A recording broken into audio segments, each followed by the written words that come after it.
तो पहला काम तो हो गया घर के लिए, चैट जीपीटी को देख के आना है कि ये क्या चीज़ है, क्या करती है। ये होता है बेसिकली रिसर्च वर्क होता है। आप छोटी छोटी चीज़ें अभी रिसर्च करना शुरू कर दोगे ना, तो आपके पास डाटा इकट्ठा होना शुरू हो जाएगा। सिमिलरली ऐसे ही है, जैसे आप पूरे साल के अंदर बायो का कुछ पढ़ना शुरू कर देते हो या केमिस्ट्री का कुछ पढ़ना शुरू करते हो, छोटे छोटे कॉन्सेप्ट इकट्ठे करके, फिर आप बाद में समझते हो कि यार मुझे मैथ आता है या मुझे बायो आती है, ठीक है। सिमिलरली इसी तरीके से फिर आप ये कह सकते हो कि यार 3 माह के बाद अगर जो चीज़ें मैं बता रहा हूँ वो आप कर लेते हो, उसे समझ लेते हो, रिसर्च वर्क कर लेते हो, तो फिर एटलीस्ट आप इतने काबिल हो जाओगे, कोई और फील्ड का बंदा भी आपको आके आपको कहता है ना कि यार ये चीज़ मुझे ढूंढ के तो दो कैसे, तो आप फिर ढूंढ लोगे इसे। मतलब हर चीज़ के साथ इंटरेक्शन करने के लिए उसकी लैंग्वेज है, गूगल के साथ भी इंटरेक्ट करने के लिए उसकी एक लैंग्वेज है, जिसके ऊपर आप वर्किंग स्टार्ट करोगे तो फिर ही वो आपको आंसर वही करेगा जो आप सोच रहे हो। नहीं तो अदरवाइज लोगों को चीज़ें नहीं ढूंढते वो, इसी वजह से क्योंकि उसके साथ इंटरेक्ट करना नहीं आता उनके पैनल के साथ कि उसे क्या चीज़ इनपुट करनी है, क्या वो आउटपुट देगा हमें, ठीक है। तो चैट जीपीटी देख लेना। उसका हल ये होता है, चैट जीपीटी लिखोगे, नीचे छोटे छोटे वो ड्रॉप डाउन आ जाएंगे काफ़ी ज़्यादा। स्टार्टिंग के अंदर 3-4 आते हैं, अगर किसी एक को भी ओपन करते हो तो नीचे 3-4 और बन जाते हैं, फिर किसी और को ओपन करते हो 3-4 और बन जाते हैं। तो वो काफ़ी ज़्यादा ऊपर क्वेश्चन लिखा होता है, what is chat GPT, who develop chat GPT, who design chat GPT, what you can do with chat GPT, मतलब क्या क्या वो डिफरेंट क्वेश्चंस आते रहेंगे। उसको पढ़ के आपको उसके पूरे इंटरफेस की समझ आ जाएगी कि चैट जीपीटी क्या बला है, क्यों बनी है, क्या काम करती है, उससे हम क्या फ़ायदा ले सकते हैं। रिसेंटली मेरी एक स्टूडेंट थी ओकाड़ा यूनिवर्सिटी की, उसने कहा सर मैंने ना कुछ 4 से 5 प्रपोजल दे दी हैं फाइनल ईयर प्रोजेक्ट के लिए, तो मेरा प्रपोजल ना ओके नहीं हो रहा, तो मुझे बताएं। मैंने कहा मेरे पास इतना टाइम नहीं है, मैं आपको आइडिया दे देता हूँ। उसे मैंने कहा चैट जीपीटी के ऊपर जाके आपने लिखना है कि सीएमएस, किसी यूनिवर्सिटी लेवल का सीएमएस जनरेट करने के लिए मुझे तमाम मॉड्यूल्स और उनकी डिटेल दे दो। उसको मैंने प्रॉम्प्ट लिख के सेंड कर दिया, उसने जाके एंटर किया, उसने पूरी डॉक्यूमेंटेशन कर दी, उसने वहाँ से उठाया, वर्ड के अंदर गई, उसे थोड़ा सा मेंटेन किया, हेडिंग्स को बोल्ड कर दिया और टेक्स्ट वगैरह ये उसने जाके नेक्स्ट डे सबमिट करवाया, तो 1-2 दिन के बाद उसका अप्रूव हो गया। कहने का मतलब ये है कि चैट जीपीटी बेसिकली एक ऐसा इंटरफेस है जो आपको थ्रू आउट हेल्प आउट करेगा। लाइक आप छोटी सी भी वीडियो कंपाइल करना चाहते हो, आप कहते हो कि यार मुझे कोई स्क्रिप्ट बनाया मिल जाए, उर्दू के अंदर भी वो लिख देता है। उर्दू के अंदर मैंने कंपाइल करके देखा हुआ, कभी चेक किया। मैंने उसे एक दिन कहा मुझे है, चाइनीज स्पेनिश में भी किया हुआ है, मतलब different language obviously Aahista Aahista वो सपोर्ट करेंगे। और इनके पास जो डाटा है वो सितंबर 2021 तक है, सिर्फ रियल टाइम डाटा ये नहीं एक्सेस कर रहे, लेकिन हो सकता है 4 वर्जन के अंदर जो पेड वर्जन है उसके अंदर वो रियल टाइम डाटा ले लो। रियल टाइम डाटा का मतलब क्या है, 2021 तक जो टेक्नोलॉजी थी इंटरनेट के ऊपर आ गई, उसके रिलेटेड ब्लॉग बन गए, आर्टिकल लोगों ने लिख लिए, लोग जहां वहां से जाके मतलब पढ़ लेते हैं, उन्हें थोड़ी इन्फॉर्मेशन मिल जाती है, ठीक है। लेकिन वहां तक की वो इन्फॉर्मेशन चैट जीपीटी सारे के पास है अवेलेबल। लाइक आप कोई भी टॉपिक लिखोगे मेडिकल के रिलेटेड, इंडस्ट्रियल स्टेट के रिलेटेड, सिविल के रिलेटेड, मैकेनिकल के रिलेटेड, वो आपको बना के देगा, उसके फार्मूलाज वगैरह जो भी मामला वो करके देगा। लेकिन कहने का मतलब है उसके बाद रियल टाइम का मतलब है कि रन टाइम के ऊपर अगर कोई बंदा आर्टिकल लिख रहा है और उसे अभी पब्लिश कर रहा है, तो उसे अभी चैट जीपीटी 3.5 वर्जन जो कि फ्री वर्जन उसके अंदर वो सपोर्ट नहीं करता। वो कहता है कि 2021 तक मेरे पास डाटा है, सितंबर 2020।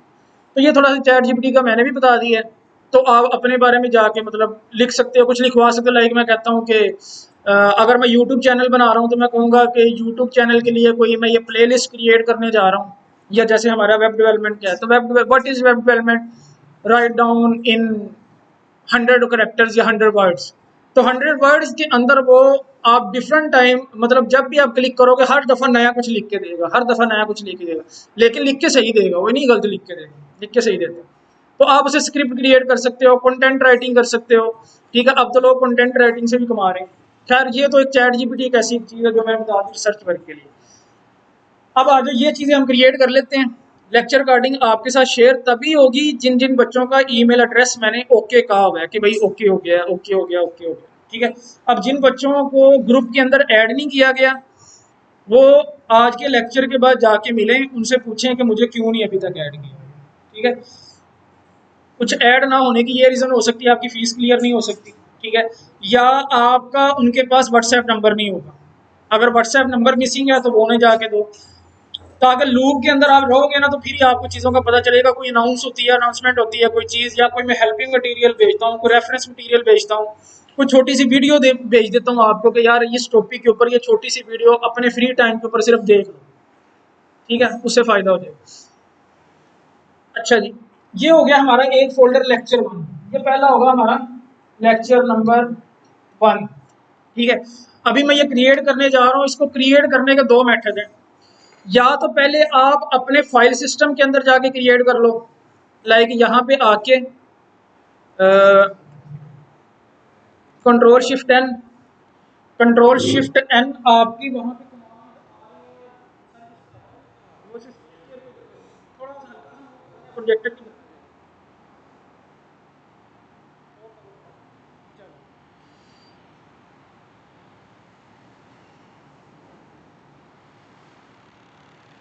अच्छा जी, कंट्रोल शिफ्ट एन किया तो न्यू फोल्डर क्रिएट होता है, वो आपको साथ साथ कमांड्स बताया करेगा जो भी मैं यूज़ कर रहा हूँ। तो वो आप वीडियो रिकॉर्डिंग के अंदर खुद ही सीखोगे कि यहाँ पे कौन सी कमांड लगाई थी और ये चीज़ बनी है, तो वो आपको कमांड्स ऑटोमेटिकली खुद याद होती जाएंगी। अच्छा, यहाँ पे मैं लिख रहा हूँ वेब डेव EGC01 और इसके साथ मैं कर लेता हूँ वॉइस, ठीक है। फोल्डर मैंने क्रिएट किया लेकिन फोल्डर के अंदर मैंने कुछ स्पेस नहीं डाली। लाइक आपने कभी देखा google.com, ऐसा कभी देखा यूआरएल? तो यूआरएल के अंदर स्पेस नहीं होती। तो इसलिए पहले फोल्डर के साथ ही आपको मैं चीज़ समझाना चाह रहा हूँ कि इसके अंदर आपने जो भी चीज़ लिखनी है स्मॉल लेटर्स के अंदर लिखनी है, उसके बाद विदाउट स्पेस लिखनी है। इसके अंदर कोई हाइफन शाइफन नहीं डालना। ये ऐसी ऐसी कोई चीज़ें, ऐसी कोई चीज़ वैसे भी वो आपको डालने भी नहीं देगा, और ऐसी चीज़ें होती भी नहीं है, डालते भी नहीं है, ठीक है।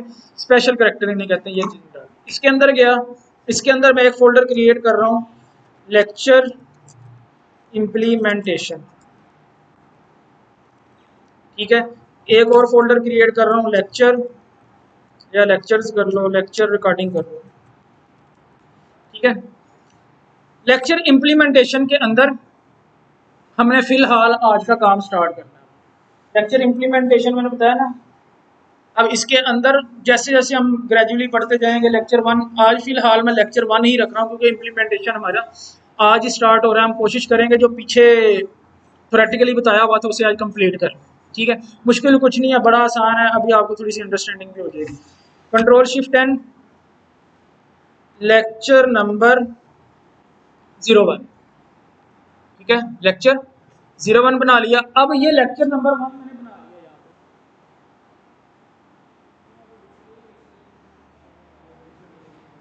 पे, है। अच्छा चलो, अब आ जाओ यहाँ पे। मेरे अभी यहाँ पे ऑप्शन नहीं आ रहा, मैं दिखाता हूँ। राइट क्लिक करोगे ना, तो जब आप इंस्टॉल कर लोगे तो आपके पास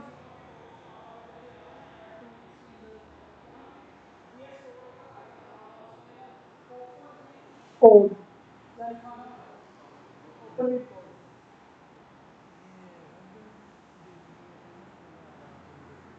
अच्छा मूव करो यार इसे। क्या आपने डाउनलोड किया हुआ है, इंस्टॉल किया है? इंस्टॉलेशन के दरमियान एक चेक होता है, वो कहता है create add into context menu, उसे ओके करना होता है। मैंने भी ओके नहीं किया था इसलिए मेरे भी नहीं आ रहा।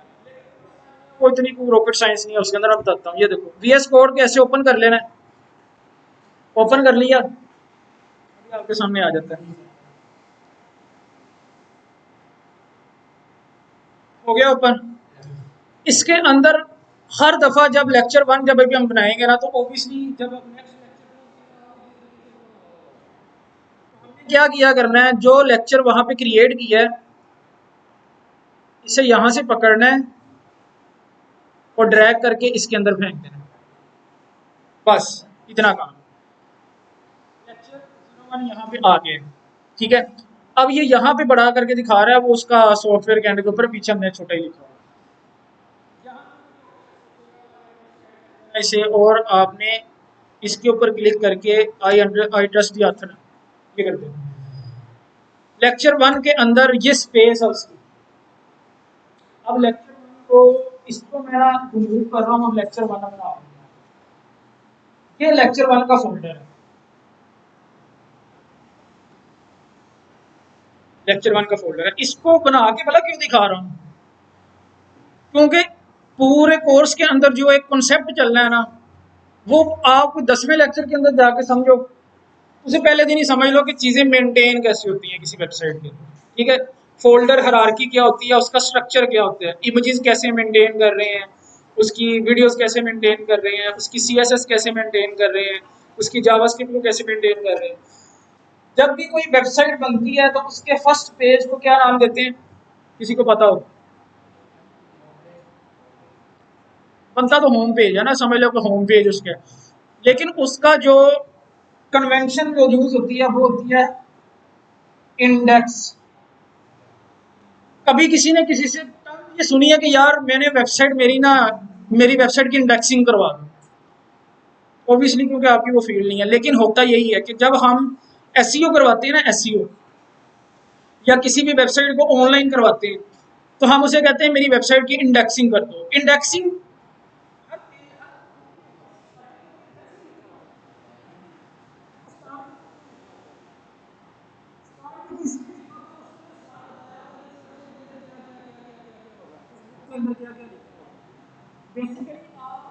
वेबसाइट को भी किसी ऑनलाइन सर्च इंजन के ऊपर जाकर रजिस्टर करवाते हैं, उसका इंडेक्सिंग हुई हुई है, उसकी एक इंडेक्स है उस गूगल सर्च इंजन का भी। कोई भी वेबसाइट आती है उसका नाम लिख दिया जाता है, कोई भी वेबसाइट आती है उसका नाम लिख दिया, इसलिए उस कन्वेंशन की बेस के ऊपर हम क्या कहते हैं, वेब पेज को इंडेक्सिंग करवाना या ऑनलाइन करवाना। बात समझ में आ गई? तो कन्वेंशन ये है कि जो होम पेज होता है उसका नाम क्या होता है, इंडेक्स। अब इंडेक्स अगर फ्रंट एंड कर रहे हैं तो HTML लैंग्वेज स्टार्ट करेंगे, तो ऑब्वियसली उसकी एक्सटेंशन क्या होनी चाहिए, डॉट HTML। तो हमारी पूरी कोर्स के अंदर जो हम पहला पेज क्रिएट करेंगे उसका नाम क्या होगा, index dot HTML। It doesn't matter हम CV बना रहे हैं, हम कोई वेबसाइट बना रहे हैं, हम जो कुछ मर्जी बना रहे हैं। लेट्स सपोज यहाँ पे लेक्चर 1 बना रहे हैं तो लेक्चर 1 रखा है। अगर गूगल की वेबसाइट बना रहा हूँ तो फोल्डर का नाम क्या होगा, गूगल होगा। अगर फेसबुक की वेबसाइट बना रहा हूँ तो गूगल फोल्डर का नाम क्या होगा, फेसबुक होगा। इसका मतलब ये है कि इंडेक्स डॉट HTML के साथ उसके नेम का कोई ताल्लुक नहीं है। होम पेज का नाम इंडेक्स डॉट HTML ही रहेगा, हमारे फोल्डर का नाम प्रोजेक्ट के हिसाब से चेंज होता रहेगा। अगर फेसबुक का प्रोजेक्ट कर रहे हो तो फेसबुक, अगर गूगल का कर रहे हो तो यहाँ पे गूगल आ जाएगा। ठीक है, लेकिन अंदर जो पहली फाइल क्रिएट होगी वो कौन सी होगी, इंडेक्स डॉट HTML। अच्छा, अगर बच्चे ना बड़ी गलती से क्या करते हैं, CV बना रहे हैं ना, CV का फोल्डर लिख लिया। लेट्स सपोज मैं कहता हूँ यहाँ पे हम CV बना रहे हैं, तो फोल्डर का नाम तो CV रख लिया, अंदर आके गलती वाला क्या करेंगे, यहाँ पे कर देंगे CV.html। अब मैं बताता हूँ मसला कहाँ पे आता है। मसला देखो, ये जो सिस्टम में बना के दे रहा हूँ ना सर्वर के ऊपर, इसने सिमिलरली ऐसे ही चलना है, डिट्टो कॉपी। इस चीज को जब आप ऑनलाइन करेंगे इसने इसी स्ट्रक्चर के साथ ऊपर जाना है। तो सर्वर ने कभी भी CV.html को बाय डिफॉल्ट रन नहीं करना। लाइक आप google.com लिखता, उसका नाम क्या होगा, हाँ जी, इंडेक्स डॉट HTML। हाँ जी, अटेंडेंस मूव की हुई है शीट वहां तक। बच्चे काउंट करके बताओ।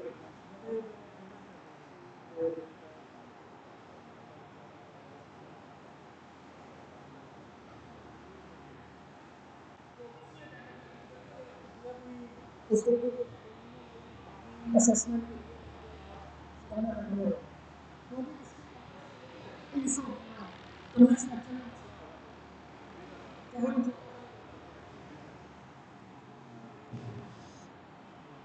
तो इससे ज्यादा अटेंडेंस भी नहीं होनी चाहिए, ये क्या है? अच्छा जी, इंडेक्स डॉट HTML। तो इट्स मीन हमें सबसे पहले अपनी जो फाइल क्रिएट करनी है, अगर फ्रंट एंड के हवाले से है तो HTML.html होगा, ठीक है। और अगर बैकएंड हम साथ डायनामिक, हम चाहेंगे कि हमारा कंटेंट डायनामिक होना शुरू हो गया या हम सर्वर के साथ कनेक्ट होना शुरू हो गए हैं, तो उसकी फिर एक्सटेंशन क्या हो जाएगी, फिर PHP होगी। अभी क्योंकि फ्रंट एंड सीखने जा रहे हैं तो यहाँ पे हम क्या यूज करेंगे, HTML। ले जी, पहली फाइल क्रिएट करने के लिए आप यहाँ पे देखो, यहाँ पे आ रहा है न्यू फाइल, यहाँ पे आ रहा है न्यू फोल्डर, ठीक है। तो फोल्डर तो अभी क्रिएट नहीं करना, फोल्डर के अंदर तो ऑलरेडी है हम। तो यहाँ पे क्या करेंगे, index.html। उसने कसाल नोटेशन भी डाल दी HTML की, क्योंकि वो टैग, ओपनिंग टैग और क्लोजिंग टैग के हिसाब से उसने नोटेशन डाल दिया सर। index.html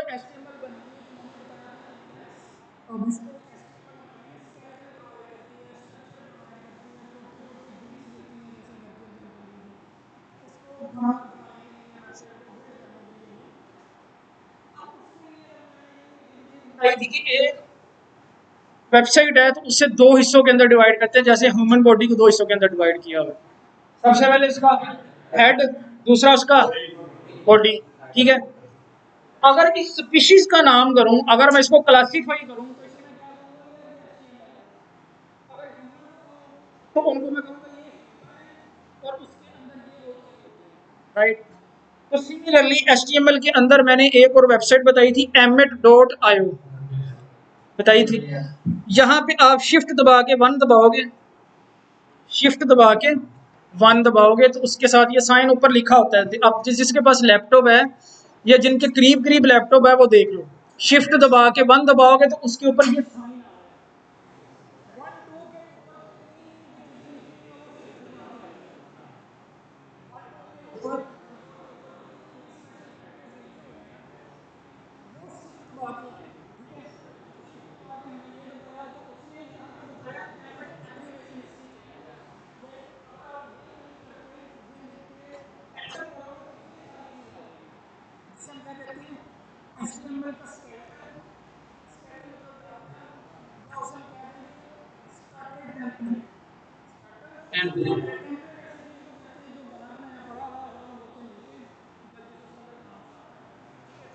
यहाँ पे मैंने क्या कर दिया, एंटर।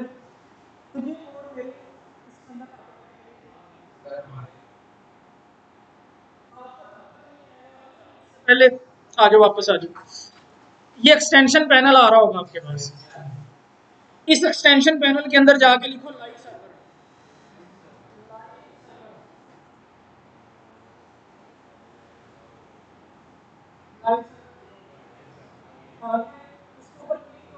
तो यहाँ पे इंस्टॉल का बटन आ रहा है,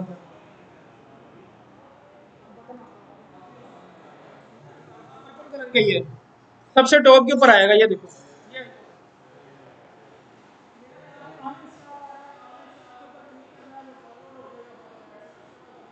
इसलिए दूसरा होगा प्रीटियर, 24 काउंट करना, प्रीटियर आपकी रहती है,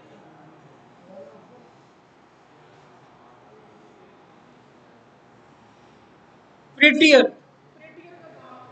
अच्छा, लाइव का काम है, फिर बता देता हूँ प्रीटियर का काम क्या है, जल्दी कर लो।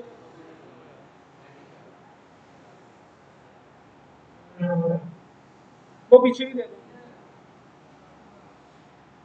आपके पास।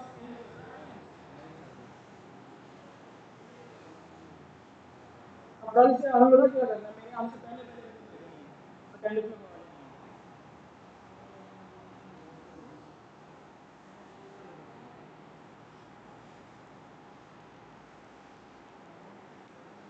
अच्छा, ये लाइव सर्वर का क्या काम है, लाइव सर्वर कोड करते हो ना, उसको लाइव दिखाता है और ऑटोमेटिकली आपको दिखाता है।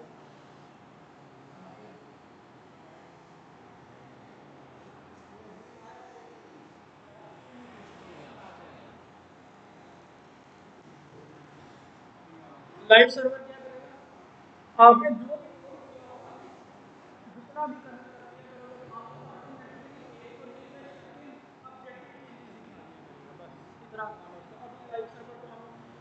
जब दूसरा आ गया प्रीटियर, इसके नीचे लिखा कोड को लिखने का एक तरीका है कि लाइक अगर आपने एक चीज लिख ली है H1, तो उसके बाद H2 नया बना रहे हो तो उसे क्या एक टैब छोड़ के आना है या उसके नीचे ही आना है, ठीक है। वो अभी जब इसको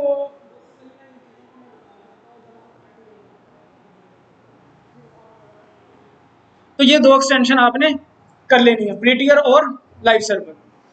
प्रीटियर और लाइव सर्वर जब आप कर लोगे तो ये आपको नजर कहाँ पे आएंगी,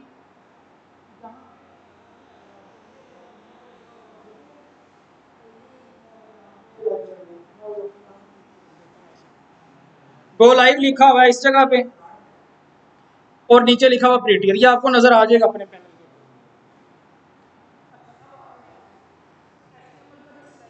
पे। इसको अंडरस्टैंड करें ना कि ये HTML है। अच्छा, डॉग टाइप HTML लिखना लाजमी होता है, उसको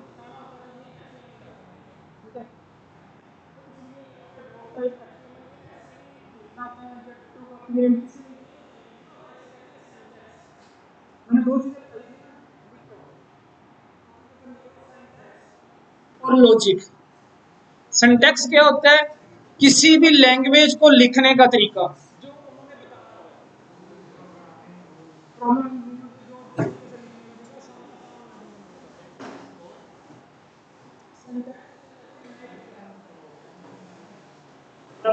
वेबसाइट को मतलब कोई भी कोड लिखने का तरीका जो मैंने बता दिया।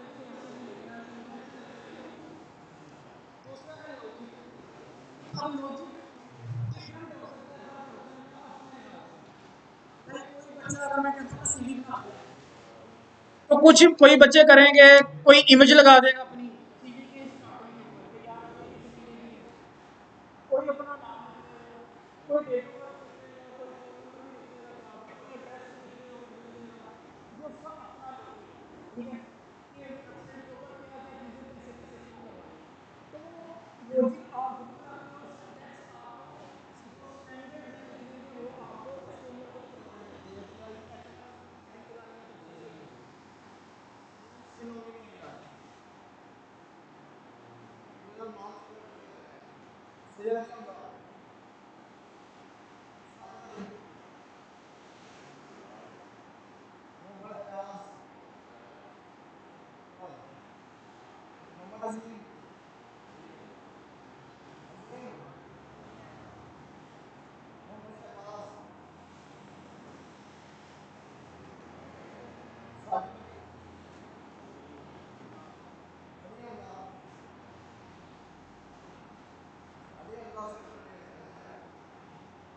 काल किस पे छुट्टी है?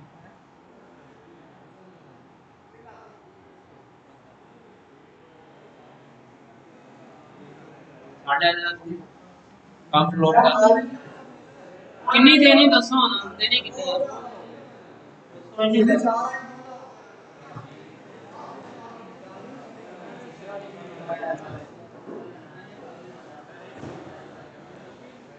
अच्छा जी, यहाँ पे देखो ये HTML है। HTML यहाँ पे मैंने क्लिक किया ना, तो यहाँ सिंपल मुझे एक फाइल क्रिएट करनी है, जिसमें ये बता रहा है कि ये HTML है, इसके अंदर एक हेड है और दूसरी हेड के अंदर जो इंफॉर्मेशन होती है वो सिर्फ सर्च इंजन के लिए होती है, ये चीज़ मैंने देखी है।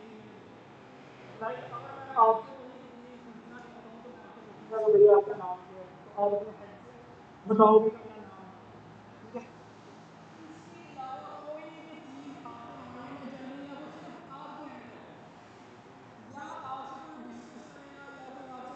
सिमिलरली यहाँ पे भी सेम है। अब द नाम जो बता रहा होता है ना कि मेरा नाम क्या है, अभी फिलहाल यहाँ पे बाय डिफॉल्ट जो VS कोड हमें इंस्टॉल चाहिए वो देख लेते हैं, ये डॉक्यूमेंट है जिसमें कहते हैं HTML डॉक्यूमेंट, जिसमें कहते हैं CSS डॉक्यूमेंट। इस केस के ऊपर हम क्या कर लेंगे, यहाँ पे लेक्चर नंबर 1, क्या ये आप वो सिंपल टेक्स्ट लिखेगा जो इस पेज का नाम होगा, सेव कर दिया, कंट्रोल S, ये व्यू बोर्ड में आ गया, इसका मूव होगा दोबारा, अभी मैंने शुरू में बताया कि मैं कैसे रन करना है, अभी तो आपने करना है ना। अच्छा यहाँ पे देखिए ये जो चीज़ें हो रही हैं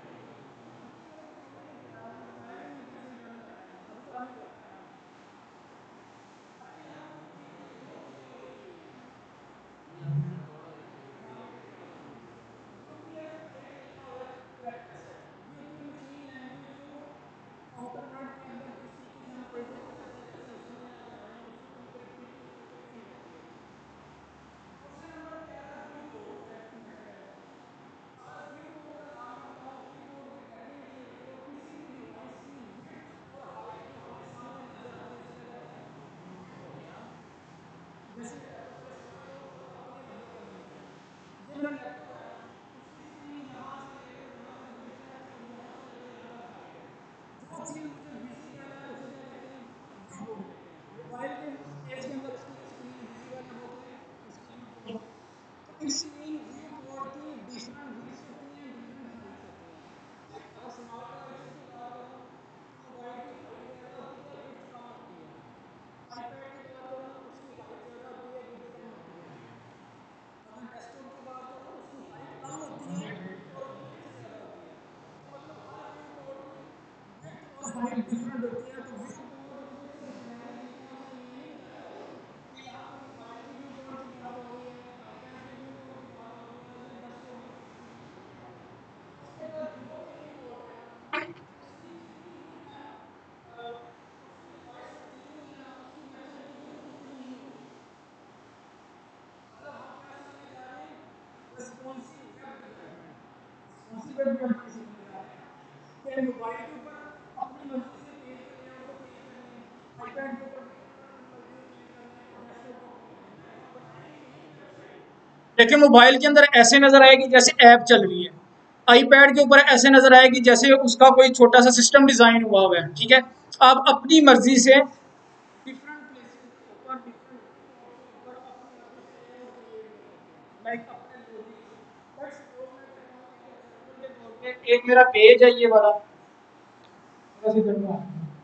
ये पेज है, इसके अंदर यहाँ पे इमेज लगा हुआ है, इतने पार्ट के अंदर यहाँ पे टेक्स्ट लिखा हुआ है, यहाँ पे टेक्स्ट लिखा हुआ है, यहाँ पे इमेज लगा हुआ है, ठीक है।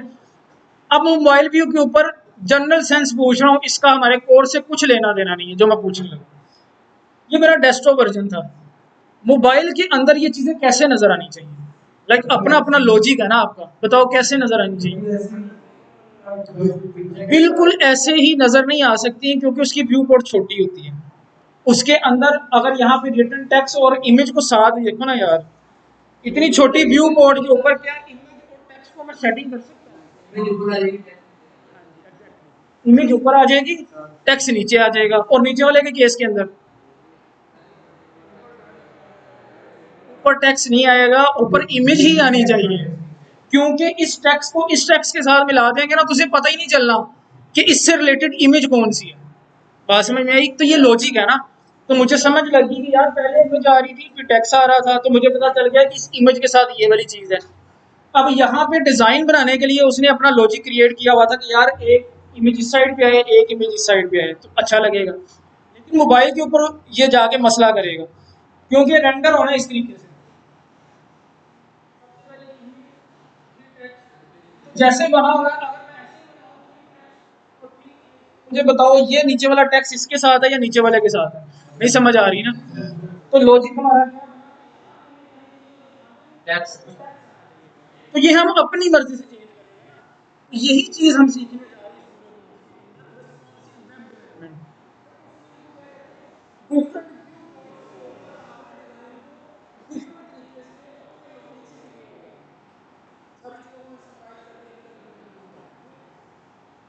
तो लेक्चर टाइटल 1 आ गया। अब आ जाते हैं हमारे बॉडी के अंदर। हमने तीन चीज,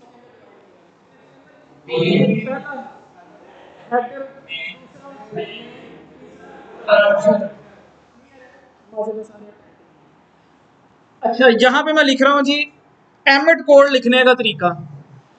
लाइक मैंने तीन चीजें बनानी है, हेडर बनाना है, तो मैं चाहता हूँ कि ऑन करूँ, फिर क्लोजिंग करूँ, फिर नीचे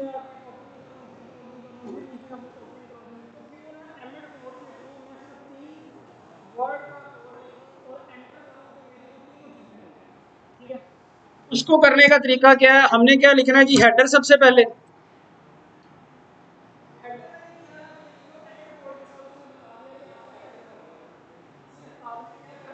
एंटर करके दिखा देता हूँ, ये लो H1 बनाना होगा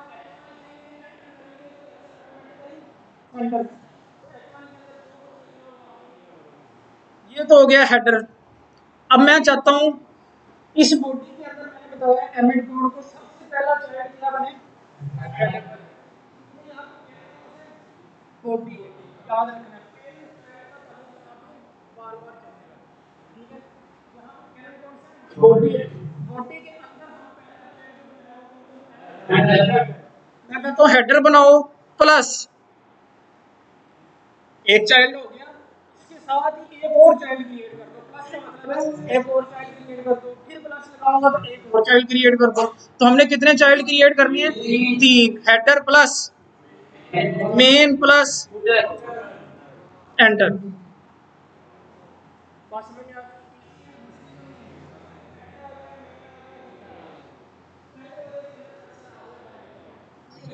इसके अंदर अभी हेडर सीवी हम पहले बनाने जा रहे हैं, क्योंकि जितनी हमने चीजें पढ़ी उसके अंदर सीवी बन जाएगी, ठीक है। सीवी बनाने जा रहे हैं, एंटर कर रहा हूं यहाँ पे, तो बाय डिफॉल्ट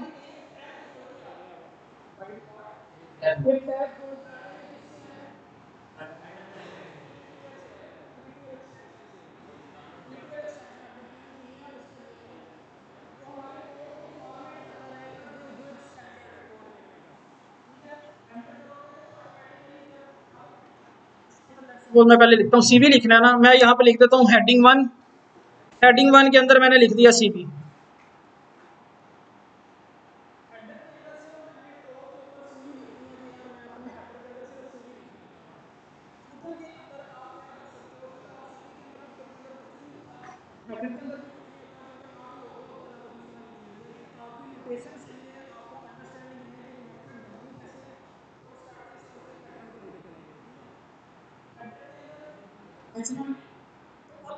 चलिए पहला H1 हमने लिख लिया हुआ, तो इट्स मीन हमारी फर्स्ट आना चाहिए। तो यहाँ पे नीचे जहाँ पे आ रहा है ना गो लाइव, उसके ऊपर आप क्लिक करोगे,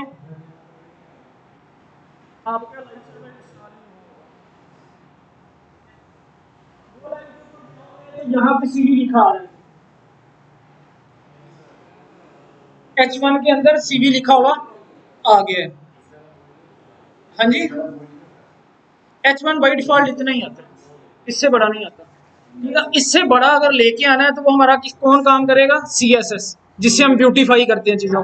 ब्यूटीफाई करने का मतलब क्या है, उसे बोल्ड कर लो, बड़ा कर लो अपनी मर्जी से, उसके साथ बॉर्डर लगा लो, बैकग्राउंड लगा लो, ठीक है।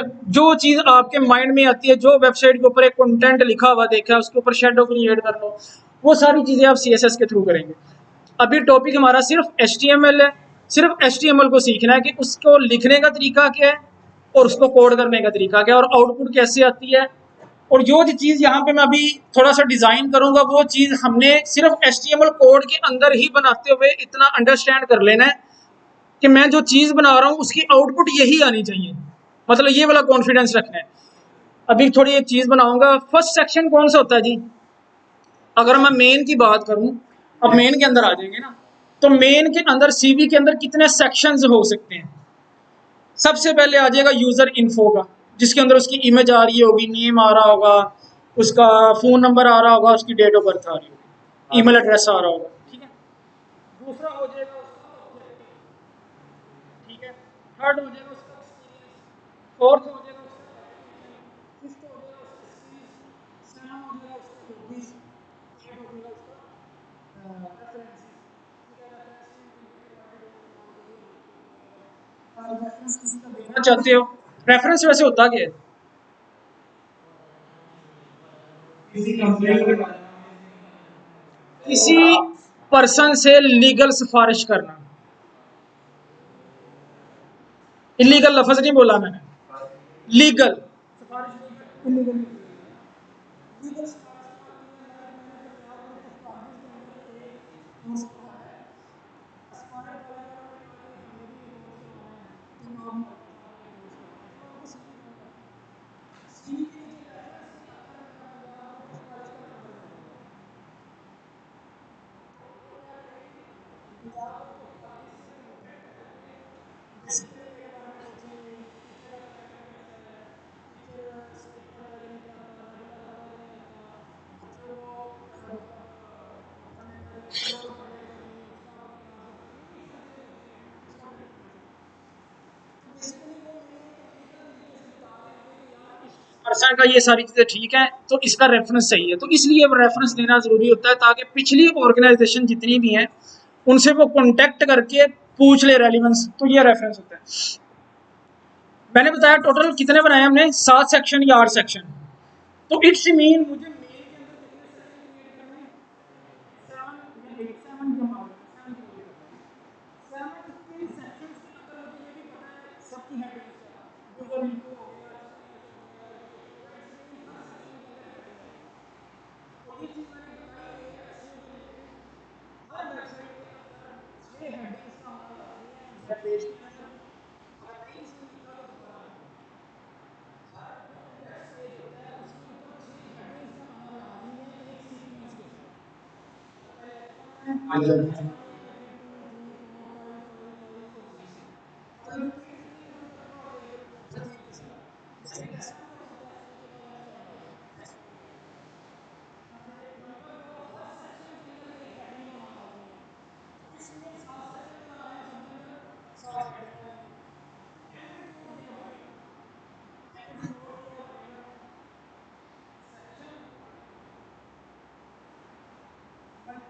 सेक्शन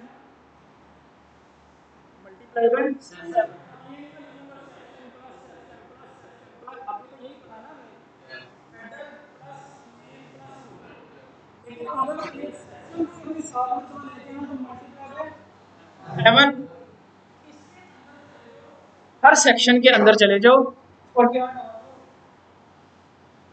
H2 डाल दो, H2 एक हेडिंग डाल दो।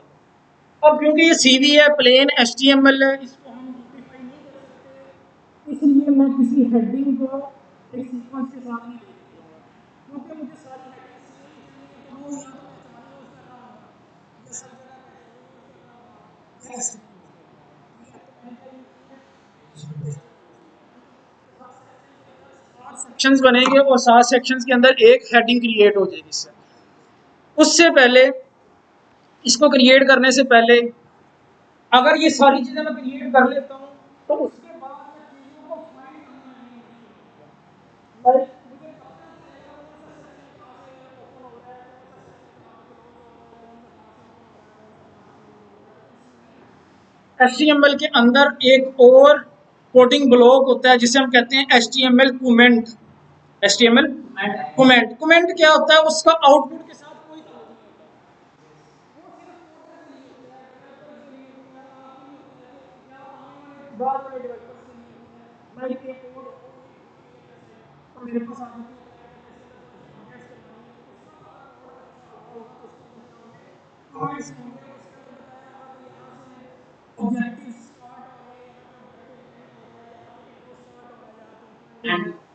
तो इट्स मीन हमें यहाँ पे HTML के अंदर HTML कमेंट्स डालना लाजमी है।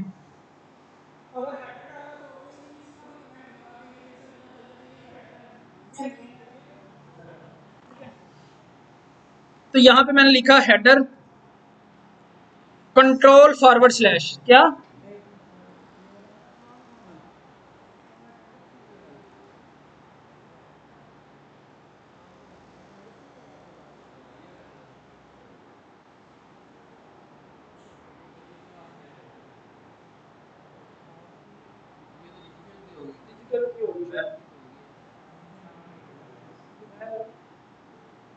ये डिजिटल। अच्छा जी, हेडर कंट्रोल फॉरवर्ड कंट्रोल, देखो अपने अपने लैपटॉप के ऊपर control forward slash question mark के साथ ही आ रहा है फॉरवर्ड स्लैश। तो आपके पास ये कमेंट बन जाएगा। किसी भी लाइन को डुप्लीकेट करना हो, किसी भी लाइन को डुप्लीकेट करना हो तो आपने करना है all shift down, alt shift down तीनों के कॉम्बिनेशन के साथ। अगर शिफ्ट डाउन करोगे तो नीचे कॉपी होगी, पेस्ट होगी। अगर अप करोगे तो ऊपर होगी। ऑल्ट दबा के आप इसे नीचे ले आओ। किसी भी लाइन को मूव करने के लिए ऑल्ट प्लस एरो अप या एरो डाउन, तो आप चीजों को मूव कर सकते हो। हाँ जी,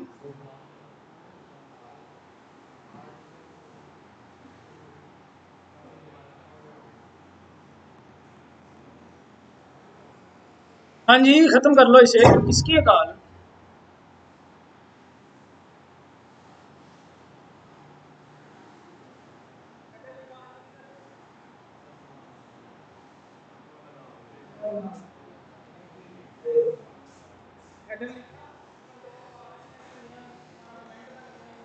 कंट्रोल ऑल्ट शिफ्ट डाउन किया तो वो क्या करता है, कॉपी पेस्ट कर देता है नीचे। ठीक है, अगर और इसको कमेंट को बंद करने का तरीका ये नहीं होता।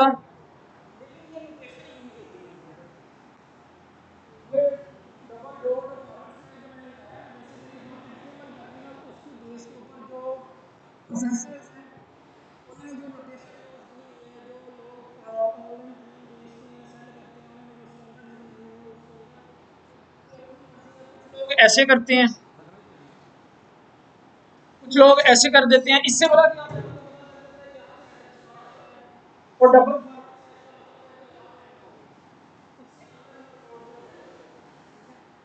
तो मैं जो नोटेशन यूज करता हूँ मैं ये यूज करता हूँ। ठीक है, डबल डॉट से बदला क्लियरली थोड़ा सा नजर आ गया। अच्छा जी, मेन के sorry and main control forward slash all shift down alt down, और यहाँ पे आके इसे भी क्लोज कर दिया। यहाँ पे आके क्या लिखेंगे, फुटर कंट्रोल फॉरवर्ड स्लैश, थोड़ा सा कर्सर को आगे पीछे मूव कर लेना, या फिर एरो राइट और लेफ्ट को क्लिक कर लोगे ना तो वो फिर बेसिकली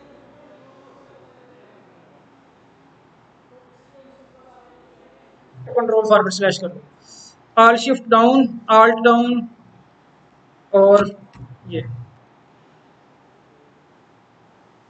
जी, कमेंट करने का कौन सी बात है?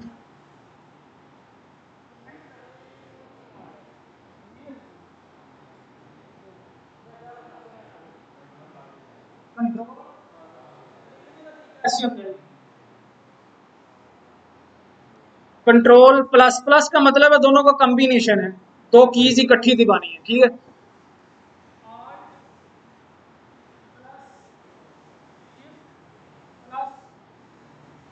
एरो अप करोगे तो कॉपी पेस्ट करके उस लाइन को ऊपर पेस्ट कर देगा। अगर एरो डाउन करोगे तो वो कॉपी करके नीचे पेस्ट कर देगा। ठीक है, किसी भी लाइन को एक जगह से दूसरी जगह मूव करवाने के लिए प्लस एरो अप या एरो अप या डाउन। ठीक है, तो ये कमांड साथ साथ लिखते रहो ताकि घर जाके कोई मसला ना हो।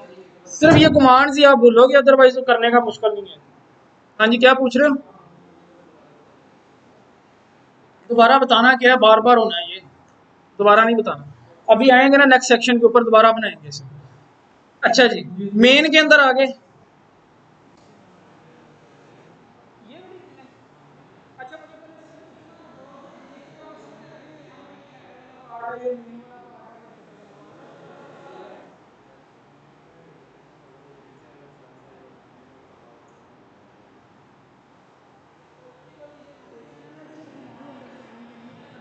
कमेंट ऐसे नहीं होता, कमेंट बेसिकली ये इतना होता है, कमेंट इतना होता है।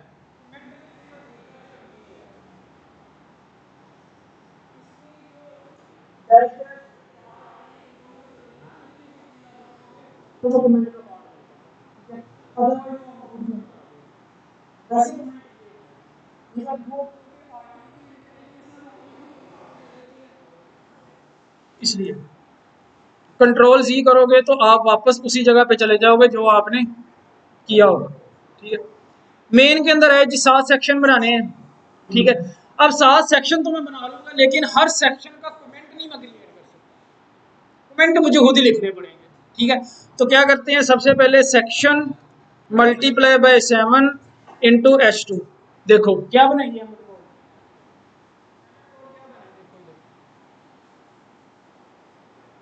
एंटर करने से पहले पहले एमिट कोड आपको बता रहा होता है कि इसके अंदर क्या बनने जा रहा है। सेक्शन बनाया H2, सेक्शन बनाया H2, सेक्शन बनाया H2, इस तरीके से 7 बन रहे हैं। यहाँ पे मैं एंटर करूंगा तो बेसिकली मेरे पास ये 7 सेक्शन क्रिएट आ गया। अब सबसे पहला सेक्शन कौन सा है जी हमारा, user info control forward slash क्या बन गया, कमेंट बन गया, वो वहां पे रिकॉर्डिंग के अंदर आ रहा है। ठीक है, उधर देखते रहो, जो भी कमेंट जो भी कमांड डाला करो उधर थोड़ा सा गौर कर लिया करो बस। All shift down, alt shift down, क्योंकि मैंने नीचे पेस्ट करना था कॉपी करके, ऑल्ट डाउन।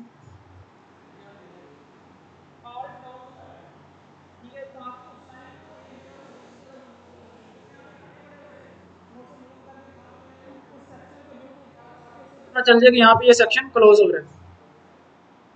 ठीक है, जहां पे आके ये नोटेशन आपने अपने सिग्नेचर रखनी है, लाइक आप ये भी कर सकते हो, इससे भी थोड़ा पता चल जाएगा कि ये वाला और इसके अंदर फर्क है। आपकी मर्जी है,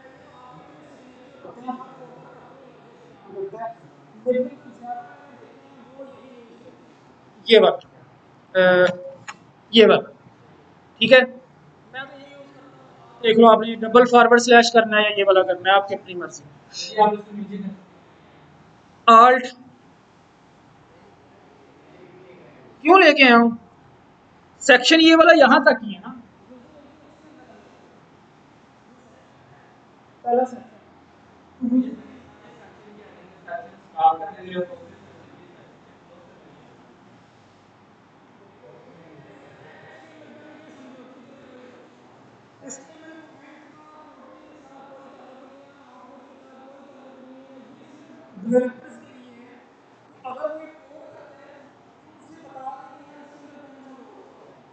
और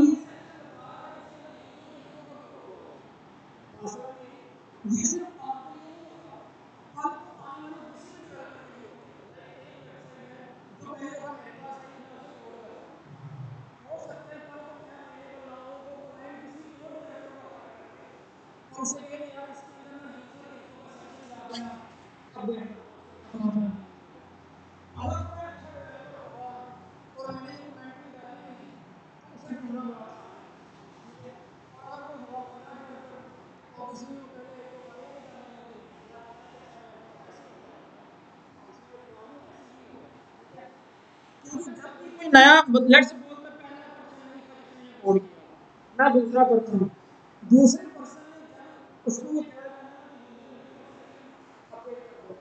तो हम कैसे लेट्स सपोज मैं इसे सेव किया, मैं आउटपुट दिखाता हूँ।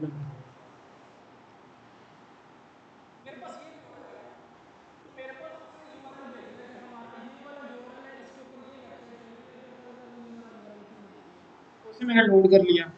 तो हम करते हैं कंट्रोल यू। क्या करते हैं? कंट्रोल यू करके हम सारा सोर्स कोड देख लेते हैं कि जो उसने कोड किया हुआ है उसको हम यहाँ से रिव्यू करते हैं। हमें कोई एचटीएमएल फाइल तो नहीं वो भेजता, हमें कोई सीएसएस फाइल नहीं वो भेजता, हमें कोई जावास्क्रिप्ट की फाइल नहीं वो भेजता। हम इसी तरीके से उसके किए हुए कोड को रिव्यू करते हैं कि इसने कोड कितना साफ किया। अगर तो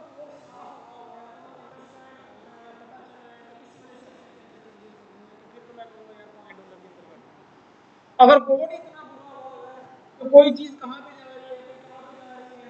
अब ओबियसली उसने ये कोड नहीं देखा होगा। कल को जो भी नया आने वाला डेवलपर, जो थर्ड डेवलपर होगा, उसने यही कहना है कि इससे पहले आने वाले डेवलपर ने इसके अंदर कोड सही नहीं किया हुआ, हालांकि ये कोड पहले वाले ने खराब किया हुआ। बात समझ में आ गई? तो मैं आपको यही कह रहा हूं कि पहले डेवलपर्स को ही गाली गाली पड़नी है, पहले डेवलपर को जिसने पहली दफा कोड करना है। नेक्स्ट आने वाले ने उसकी गलतियों को बताने को छुपाने के लिए क्लाइंट से कि मैं आपको पहले वाले कोड को भी करूंगा और इसे अपडेट करूंगा। इसलिए आपने वो चीजें सीखनी है जो प्रोफेशनल्स करते हैं। मैं आपको वही चीजें बता रहा हूँ, और मैं करता हूँ। ठीक है, इस तरीके से देखते हैं हम कोड। हाँ, किसी भी वेबसाइट के ऊपर जाके कंट्रोल यू करो, आपको उसका सोर्स कोड नजर आ जाएगा कि उसकी एचटीएमएल कैसी हुई है। ठीक है, अच्छा जी। अब आ जाओ यहाँ पे दोबारा। सबसे पहले यहाँ पे मैं लिख देता हूँ यूजर इंफॉर्मेशन। यूजर इंफॉर्मेशन के अंदर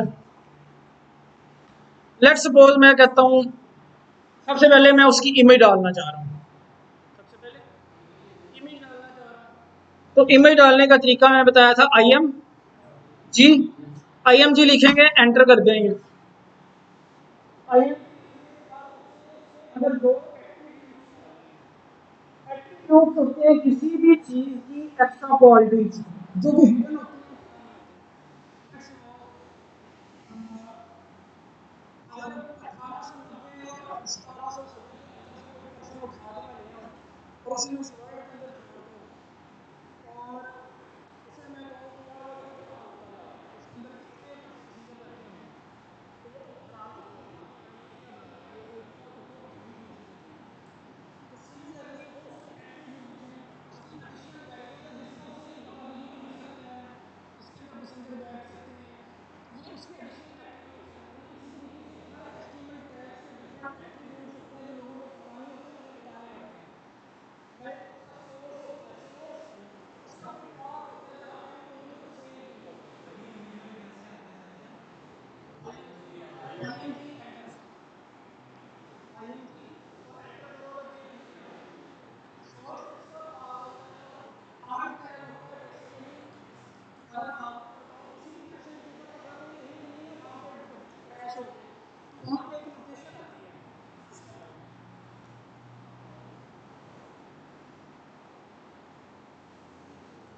ऐसे करके क्रैश हुई होती है और उसके साथ नाम लिखा होता है जो भी लिंक है। भाई तो कुछ देर तक आप खुद भी देख लेंगे कैसे नजर आती है, आसानी से बता रहा हूँ। आर्ट एट्रीब्यूट बेसिकली होता है अल्टरनेटिव टेक्स्ट लिखने के लिए। देखो सर्च इंजन में समझो, सर्च इंजन गूगल का कैसा है, इमेज का सर्च इंजन रहता है, टेक्स्ट का रहता है, वीडियोस का रहता है, ऑडियोस का रहता है, ठीक है, इमेजेस का रहता है। और हम इमेज की बात कर रहे हैं ना, तो हमने सर्च इंजन के अंदर उसे इंडेक्स भी करवाना है। अगर कोई बंदा वी नेक टी शर्ट ढूंढता है और हमारी वेबसाइट के अंदर पड़ी हुई है तो उसका अल्टरनेटिव टेक्स्ट हम किसके अंदर लिखते हैं, आल्ट एट्रीब्यूट के अंदर लिखते हैं। वो आल्ट एट्रीब्यूट को अगर आप लिखोगे सर्च इंजन ने उस बेस के ऊपर से यूजुअली इमेजेस को उठा के यहाँ पे दिखाना है। इट्स मीन आपकी जो इमेजेस होती हैं ये आपको रैंक करने में हेल्प और करती हैं। इससे बेसिकली मतलब ऑब्वियसली सर्च इंजन के अंदर आके उसने आपको रैंक करवा रहा है ना इमेजेस के सर्च इंजन के थ्रू। तो अगर यहाँ पे यूजर की इंफॉर्मेशन मैं पुट कर रहा हूँ कि सीवी बना रहा हूँ इमेज की, तो यहाँ पे नाम क्या आना चाहिए, नहीं आना चाहिए। ये उससे बताएगा, क्योंकि उसे पता है अगर इमेज क्रैश भी होगी है तो यहाँ पे इमेज दिखेगी, या कोई ऊपर कॉलेज की कैमरे की पिक्चर्स अपलोड की हैं, लोन की पिक्चर अपलोड की हैं, कैपिटलाइज किया हुआ कि यहाँ पे लोन की पिक्चर है। अगर कोई लोन का व्यू वहाँ से डिलीट हो गया तो वो कहेंगे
बेसिकली ये एसईओ का पार्ट है।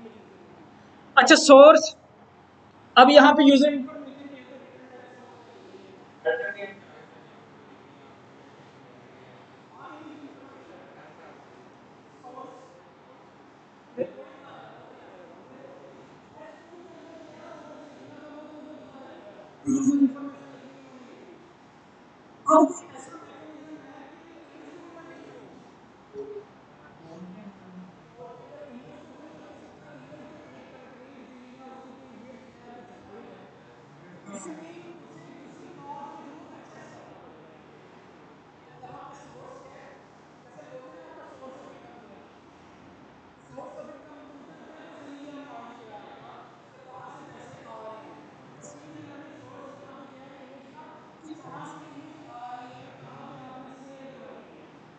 यहाँ पे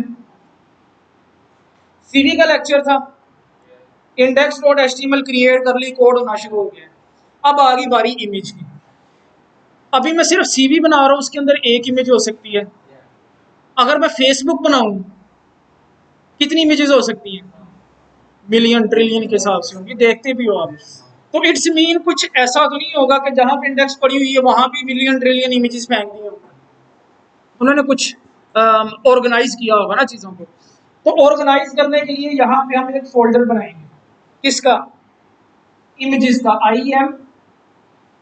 आई एम जी लिखा है ना, अभी टैग बनाने के लिए आई एम जी एंटर कर दिया। यहाँ पे सिर्फ साथ क्या लिख दें? एस, IMGS फोल्डर का नाम हो जाएगा। तो अभी हम यहाँ पे एक फोल्डर क्रिएट करते हैं, जहां पे इंडेक्स पड़ी हुई है उसके साथ ही फोल्डर क्रिएट होना चाहिए, इसलिए मैंने ये वाला खाका बनाया हुआ है। ठीक है, ये हमारा मेन फोल्डर था, उसके साथ एक इंडेक्स पड़ी हुई है और उसके साथ ही एक फोल्डर क्रिएट होना चाहिए। उसके साथ ही फोल्डर क्रिएट करने के लिए आपको पहले यहाँ पे क्लिक करना पड़ेगा, ताकि इस तरह इंडेक्स पड़ी हुई है तो आने वाला फोल्डर यहाँ पे बनना चाहिए। यहाँ पे बन जाए, ऊपर बन जाए, नीचे बन जाए, जो भी है। तो यहाँ पे फोल्डर क्रिएट करने के लिए न्यू फोल्डर के ऊपर हम क्लिक करेंगे और यहाँ पे क्या कर देंगे? IMGS।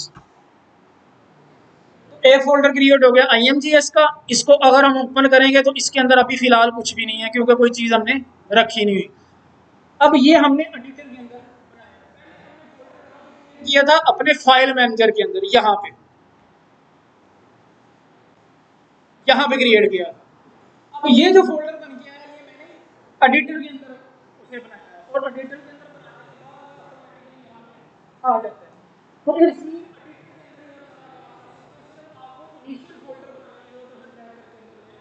और उसके बाद हम फाइल एक्सप्लोरर के अंदर तब भी आते हैं जब हमने कोई नई इमेज उठा के इमेजेस फोल्डर के अंदर रखनी है, या कोई स्टाइल शील्ड को मतलब कोई देखना है, या CSS को देखना है। अदरवाइज जरूरत नहीं पड़ती, सिर्फ इमेजेस के केस के अंदर हम इस वाले पार्ट के अंदर आ रहे होंगे, अदरवाइज तो हम यहाँ पे आएंगे।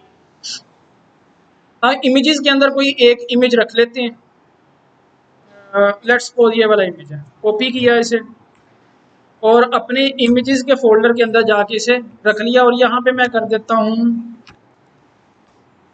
CV के लिहाज से, ताकि आपको याद रहे कि नबील की CV है। ठीक है,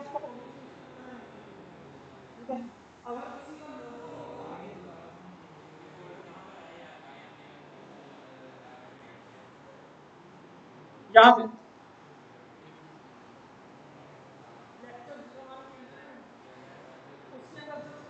.html पड़ी हुई थी सिर्फ। ठीक है, अब मैंने जब फोल्डर क्रिएट किया ना इमेजेस का, तो मैंने कहा था पैरेलल होना चाहिए दोनों। तो यहाँ पे पैरेलल फोल्डर वहां पे क्रिएट करने से यहाँ पे भी आ गया, ऑटोमेटिकली आ जाएगा। ठीक है, इसके अंदर जाके मैंने एक इमेज रख दी है, जिसका नाम मैंने नवीद रख दिया। लोगो के केस के अंदर किसी भी वेबसाइट के अंदर हम उसका नाम नहीं लिख रहे होते, लोगो ही लिख रहे होते हैं, लेकिन उसके अल्टरनेटिव टेक्स्ट के अंदर अगर गूगल का लोगो है तो हम कह देंगे गूगल, फेसबुक का लोगो है तो अल्टरनेटिव टेक्स्ट के अंदर क्या लिख देंगे, फेसबुक। तो फेसबुक को जैसे ही लोग सर्च करेंगे, इमेजेस के सर्च इंजन के अंदर जाएंगे तो वो फेसबुक का जो लोगो आपने बनाया होगा वो भी इसके अंदर आ रहा होगा। अच्छा जी, अब इसके अंदर काम कर रहे हैं, ये चीज इधर देख लो जी, इधर देख लो, इंपॉर्टेंट है। इसके अंदर काम कर रहे हैं ना अभी हम, ये कोड तो इसी के अंदर ही कर रहे हैं ना, इमेजेस के फोल्डर के अंदर नहीं है हम, हमें जरूरत नहीं है उधर जाने। इसके अंदर रहते हुए इस फोल्डर के अंदर से इमेज को एक्सेस करना है तो कैसे एक्सेस करेंगे? सबसे पहले मैं इसी इमेज के फोल्डर के अंदर जाऊंगा, फिर उसके बाद उस इमेज को एक्सेस करूंगा। सिंपल सा रूल है कि एक फोल्डर के अंदर एक इमेज पड़ी है, उसको मैंने देखना, मैं उसके बाहर वाले पाथ के ऊपर बैठा हूँ तो यहाँ से रहते हुए इस इमेज के अंदर जाऊंगा। तो सिमिलरली यहाँ पे भी हम इंडेक्स फाइल के अंदर तो हैं, तो यहाँ पे मैं लिखूंगा imgs, उस फोल्डर का नाम लिखूंगा जो उसके पैरेलल पड़ा हुआ है। इसलिए बार बार बता रहा हूँ कि पैरेलल होना चाहिए। पैरेलल पड़ा हुआ मतलब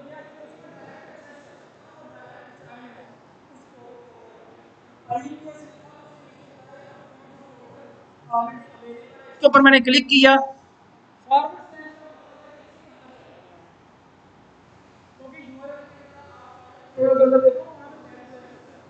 यहाँ पे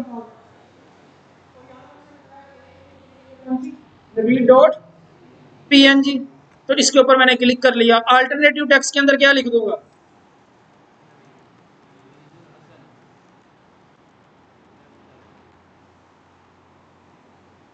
किसको अंडरस्टैंड करना है, एसईओ को अंडरस्टैंड करना है कि इस इमेज को सर्च इंजन के अंदर कैसे आना चाहिए। अगर लोग वेब डेवलपर को सर्च करें तो इस इमेज को आना चाहिए, अगर आप इमेज को आना चाहिए। तो बेसिकली ये आपने आपके माइंड में हमेशा अल्टरनेटिव टेक्स्ट लिखते हुए ये लिखना है कि एक एंड यूजर है, अगर वहां से इमेज क्रैश हो जाती है तो उसको मैंने समझाना है कैसे यहाँ पे क्या चीज थी, बस ये काम है इसका। ये अब जो मर्जी लिख लो, हाँ जो जितना चाहे लिख लो, आपकी अपनी मर्जी है, ये आउटपुट के अंदर नहीं आता। और ये इमेज आगे में नजर आ रहा है, वो उसका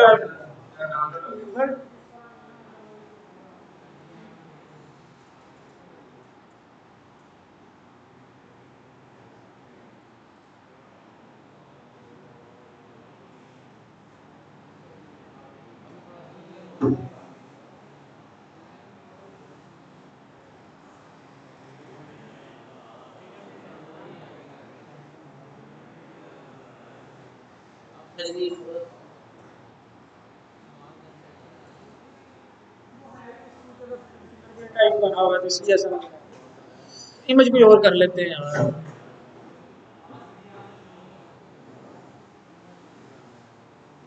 चलो ये लगा दो, ये है बहुत बड़ा पर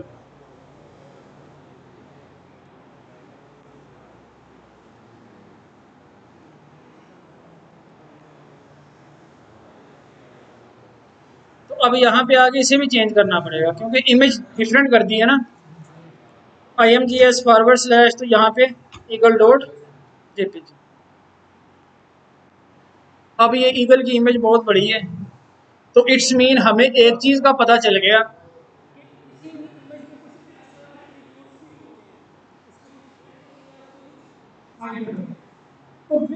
हाइट को आप HTML के अंदर रहते रहते उसे चेंज कर सकते हो। कुछ CSS उन्होंने हमें दी होती है जिसे आप यूज कर सकते हो, ठीक है।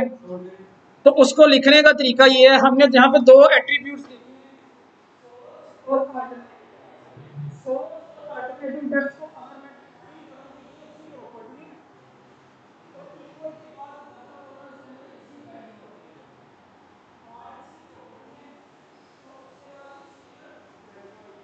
और विड्थ की बात करूं और दरमियान में स्पेस आती है हर एट्रीब्यूट के दरमियान, ये वाली एक स्पेस आना लाजमी है।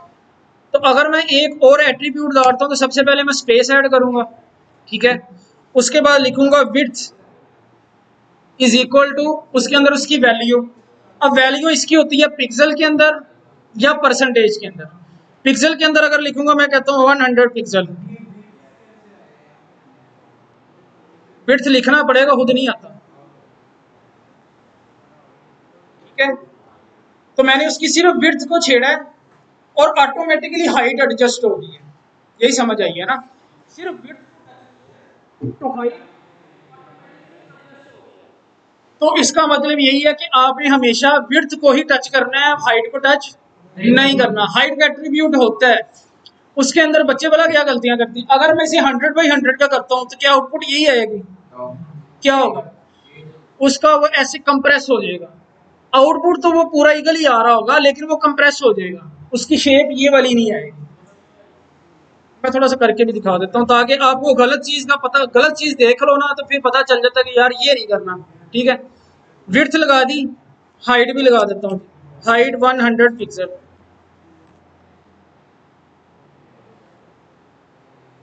ये लो, ये कह रहा था कंप्रेस हो गई है, उसकी असल शेप नहीं रही।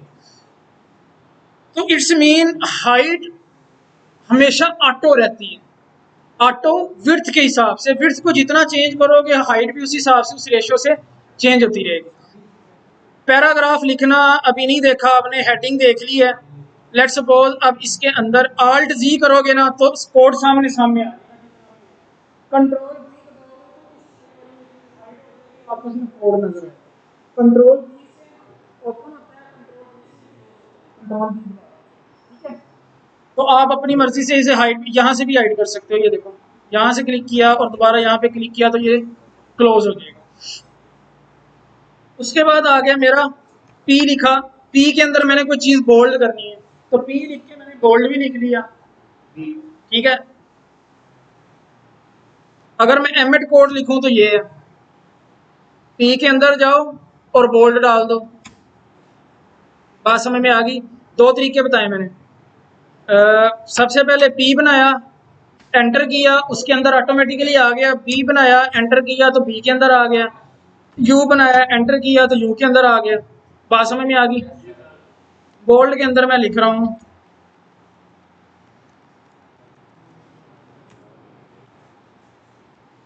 ठीक है। आगे मैं लिख रहा हूं, एक और पी बना रहा हूं और पी के अंदर आई डाल रहा हूं।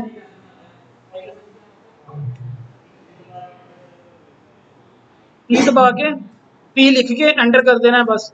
Opening tag, closing tag automatically खुद ही बनाएगा ये। ठीक है, बड़ा इजी है इसके अंदर। तो ये पहले मुश्किल होता है। पी लिखा तो देखो ना, पी लिखा, एंटर कर दिया, ओपनिंग टैग बनाया, क्लोजिंग बनाया, कर्सर अंदर आ गया। अब इस पी के अंदर मैं कोई चीज अटैली करना चाह रहा हूँ, आई दबाया, एंटर कर दिया। अब इसके अंदर जो लिखेंगे वो अटैली, इजी है। अच्छा, यहाँ पे मैं लिख देता हूँ वेब डेवलपर। ठीक है, आउटपुट देखना चाह रहे हो? आउटपुट आप बताओ क्या होगी? यही तो चीज है।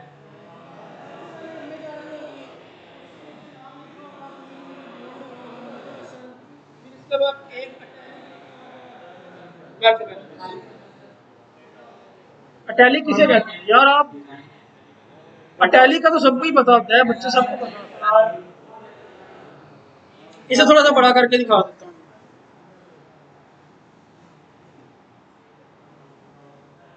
ये बेसिकली आप जब कोड कर रहे होगे ना तो आपको आहिस्ता आहिस्ता माइंड के अंदर स्केच बनना शुरू हो जाएगा, यार मैं क्या लिख रहा हूँ और क्या आना चाहिए। ठीक है, एग्जैक्टली वही चीज आनी चाहिए। तो यहाँ इसलिए मैं कहता हूँ ये 100% प्रैक्टिकल वर्क है। तो इसके अंदर जो चीज आप कर रहे हो तो आपको पहले ही पता होता है कि आउटपुट क्या आनी है। ठीक है, अच्छा ये हो गया, ये पहला सेक्शन हो गया। दूसरे सेक्शन के अंदर मैं लिख देता हूँ ऑब्जेक्टिव। ऑब्जेक्टिव हेडिंग लिख दी है तो ऑब्वियसली पैराग्राफ के अंदर कुछ ऑब्जेक्टिव लिखा। तो यहाँ टेक्स्ट लिखने के लिए आपको लिखना पड़ता है लोरम। क्या लिखना पड़ता है? लोरम इप्सम लिप्सम। एक डमी टेक्स्ट लिखने के लिए एक वेबसाइट है lipsum.com। लिप्सम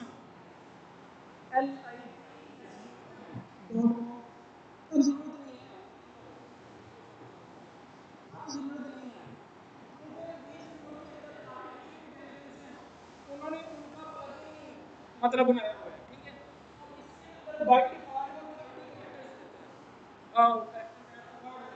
30। अगर मुझे 5 चाहिए तो लोरम लिख के 5 कर दूंगा, अगर मुझे 10 चाहिए तो लोरम लिख के 10 कर दूंगा, 1 लाख चाहिए तो ऑब्वियसली 1 लाख लिख दूंगा। बात समझ में आ गई? तो अभी मैं यहाँ पे कर रहा हूँ बाई डिफॉल्ट 30, ये हो गया। यहाँ पे जी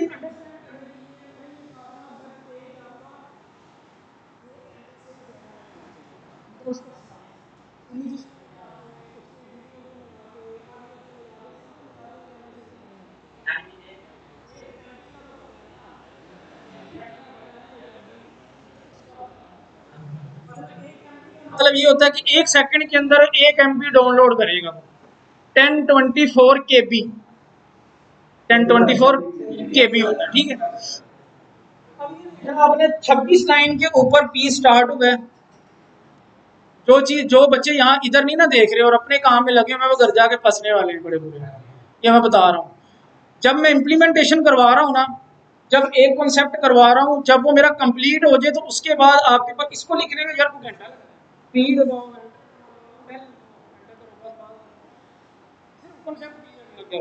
जब मेरा एक चीज हो जाए उसके बाद आप जल्दी से वो करो।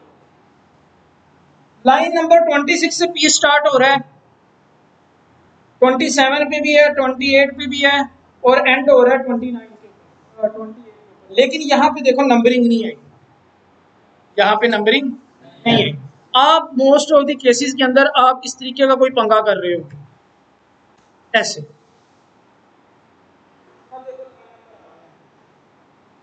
तो इट्स मीन आपने अपने केबी साइज को बढ़ा दिया, केबी साइज को बढ़ा दिया है, बिल्कुल नहीं। इट्स मीन आपका पैराग्राफ चाहे 1 लाख लाइन का क्यों ना लिखा हो, अगर एक ही पैराग्राफ के अंदर आ रहा है तो उसे एक ही लाइन के ऊपर स्टार्ट होना चाहिए, एक ही लाइन के ऊपर एंड होना चाहिए। बात समझ में आई? तो इसको अब खत्म करने के लिए मैं सिंपल सा तरीका बता रहा हूँ, यहाँ पे क्लिक करना है और ऐसे ड्रैग करके यहाँ पे ले जाना है ऊपर वाली लाइन के एंड के ऊपर, और बैक दबा देना। फिर एक ही लाइन से स्टार्ट हो रहा है, 26 पे एंड हो गया, 27 के ऊपर सेक्शन हो जाएगा। ये चीज इंपॉर्टेंट है, एक एक लाइन ऑफ कोड। अभी तो सिर्फ सीवी बना रहे हो भाई, बड़ी वेबसाइट बनानी है आपने, ठीक है। उस सारे के एक पूरे बड़े सिनेरियो को सोचना है कि कल को बड़ी वेबसाइट बनानी है, तो उसके अंदर अगर एक एक लाइन का मार्जिन हम इस तरीके से क्रिएट करते जाएंगे तो बेसिकली आप केबी साइज को बढ़ाते जाओगे, जो कि नहीं करना, ठीक है। अच्छा, ये हो गया ऑब्जेक्टिव सेक्शन, ठीक है। ऑब्जेक्टिव पैराग्राफ 100% ही विड्थ लेनी है, ब्लॉक लेवल है तो वहां तक जितना कंप्लीट होगा यहाँ पे आ जाएगा। अच्छा, इस सेक्शन को डिवाइड करने के लिए मैं एक लाइन लगाना चाह रहा हूँ, उसके लिए एक टैग अवेलेबल होता है हमारे पास जिसे कहते हैं HR। क्या कहते हैं? हर सेक्शन का जहां पे कमेंट खत्म हो रहा है ना, उसके बाद HR का क्लोजिंग टैग नहीं होता। अभी तक हमने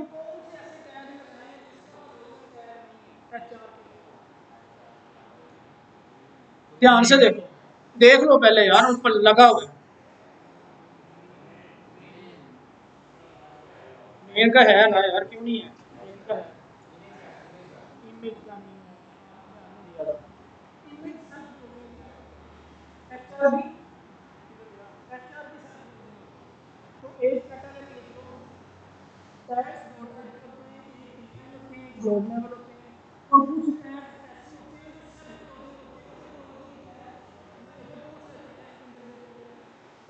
एग्जाम के अंदर मैं पूछ सकता हूँ write down 2 tags who hasn't closing tag, ठीक है। इमेज लिख रहे होगे, एक और टैग है वो अभी मैं बताता नहीं हूँ क्योंकि वो मैं यूज नहीं करवाता। इमेज हो गया और HR क्या करेगा, हॉरिजॉन्टल एक लाइन क्रिएट कर देगा आपके पास, ये थ्रू आउट लाइन है, ये भी ब्लॉक लेवल ही होता है। क्या होता है? ब्लॉक लेवल होता है। थोड़ा सा बड़ा कर दूं, चलो आप नजर आएगा, पूरी यहाँ से लाइन स्टार्ट होगी। ये सिर्फ सेक्शंस को डिवाइड करने के लिए, ताकि मुझे पता चल जाए इन्फो सेक्शन कंप्लीट हो गया आउटपुट के रिलेटेड, ऑब्जेक्टिव कंप्लीट हो गया हमारा। हाँ जी, नहीं नहीं, रिमूव क्यों करना है, ये आउटपुट का पार्ट होता है। मतलब आपने कभी इस तरीके की लाइन लिखी लगी हुई नहीं नजर होती है ना।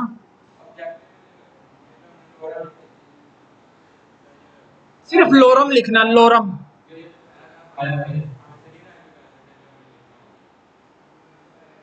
अपनी मर्जी से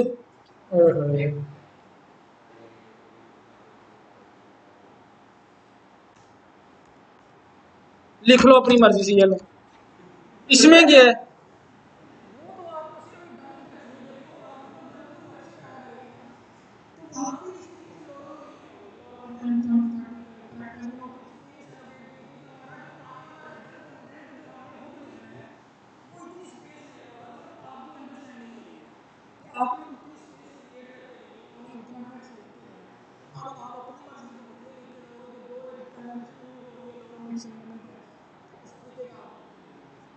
वो इतने इतने सीएसएस का काम है, इसका काम नहीं है, अभी वो हमारा टॉपिक नहीं है। क्योंकि ब्यूटीफाई करने का जितना काम है ना, अपनी मर्जी से चीजों को बड़ा छोटा करना, वो सारा सीएसएस का पार्ट है, वो एचटीएमएल का पार्ट नहीं है। अभी हमें सिर्फ एचटीएमएल के ब्लॉक्स को सीखना है कि कौन कौन सी चीजें मिला के वेब पेज बनता है। ठीक है, तो कंट्रोल शिफ्ट, कंट्रोल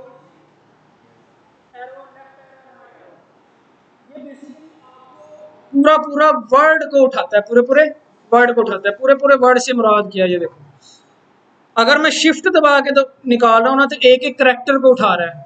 अगर साथ में कंट्रोल भी दबा लूंगा तो ये पूरा पूरा वर्ड उठा रहा है। बात समझ में आई? तो कई दफा आपको शिफ्ट के साथ काम करना पड़ता है, कई दफा आपको पूरे पूरे वर्ड को उठाना पड़ता है, और कई दफा ऐसा होता है कि आपको पूरी लाइन को उठाना पड़ता है। तो आप क्या करते हो, कंट्रोल शिफ्ट एंड, ओहो सॉरी, ये तो पूरे एंड तक चला गया। कंट्रोल एंड, कंट्रोल या शिफ्ट एंड कर लो।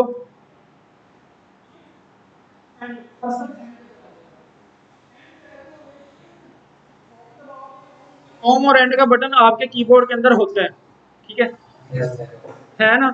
उसे ट्राई करके देख लेना, शिफ्ट होम, ये सिलेक्ट करते हुए जाएगा। ये क्या करेगा, शिफ्ट दबाने से सिलेक्ट करते हुए जाएगा। बाज बात ऐसे भी होता है, यहाँ पे मैं काम कर रहा हूँ और मैंने कर्सर को, मतलब माउस को हाथ लगाए बगैर उसी लाइन के एंड के ऊपर जाना, तो आप एंड यहाँ से दबा लोगे तो वो लाइन के आप एंड के ऊपर, समझ में आ गई?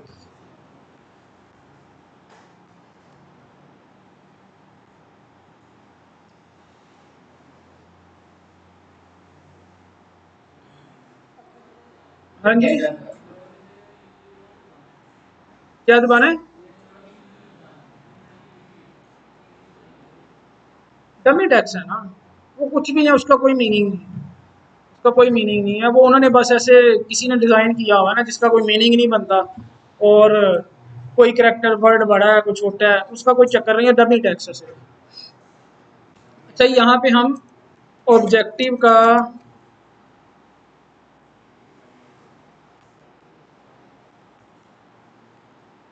कमेंट डालना भूल गए ना।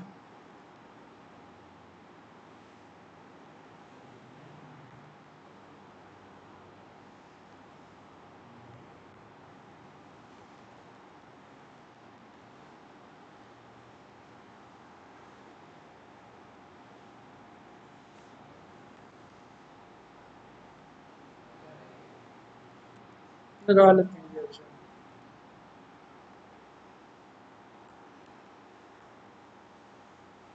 ठीक है।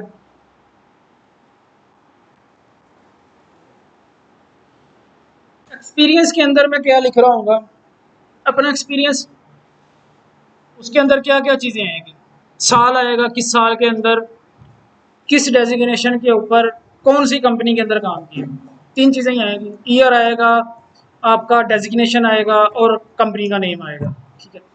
एजुकेशन की बात करें तो ईयर आएगा, बोर्ड आ जाएगा, स्कूल आ जाएगा, नहीं रोल रोल नंबर कहाँ पे होता है, रोल नंबर नहीं होता सीधे।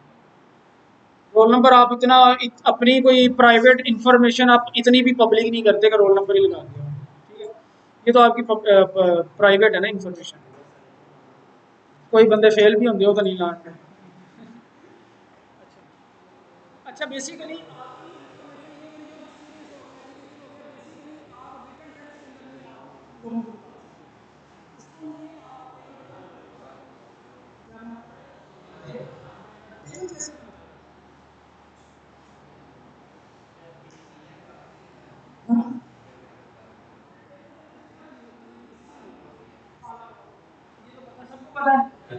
कॉलम होते हैं और रो होती है, और टेबल के ऊपर कुछ इंफॉर्मेशन लिखी होती है जो हमें बताता है कि ये किस चीज का टेबल है। लाइक फेसबुक के अंदर रजिस्टर होने के लिए जितने यूजर होंगे उनका एक टेबल होगा, जिसके अंदर वो रजिस्टर कर रहे होंगे, लिख रहे होंगे, फिर ही इतने ज्यादा यूजर को डाटा को समझ सकते हैं ना। अदरवाइज को ऐसे तो नहीं है कि नवीद आया नवीद लिख दिया, अगर रमजान आया उसके आगे रमजान लिख दिया, ऐसे नहीं होता। उसे टेबुलर फॉर्म के अंदर बकायदा रो कॉलम्स के फॉर्म के अंदर उसे सेव करवाते हैं, ताकि कल को अगर सारे यूजर की ईमेल निकालनी है तो एक ही कॉलम को उसका डाटा निकाल लें, सारे यूजर का नाम निकालना है तो नेम वाले फील्ड को निकाल लिया। तो इट्स मीन टेबल बन किधर खींच ली पेंसिल है। अच्छा जी, टेबल बनाते हैं।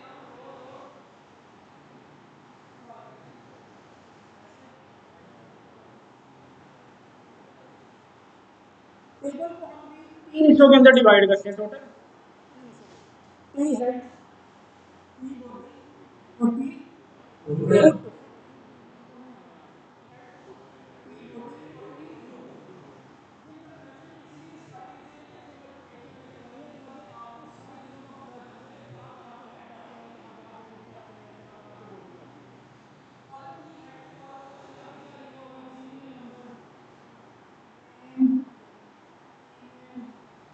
पासवर्ड, ये समझ लो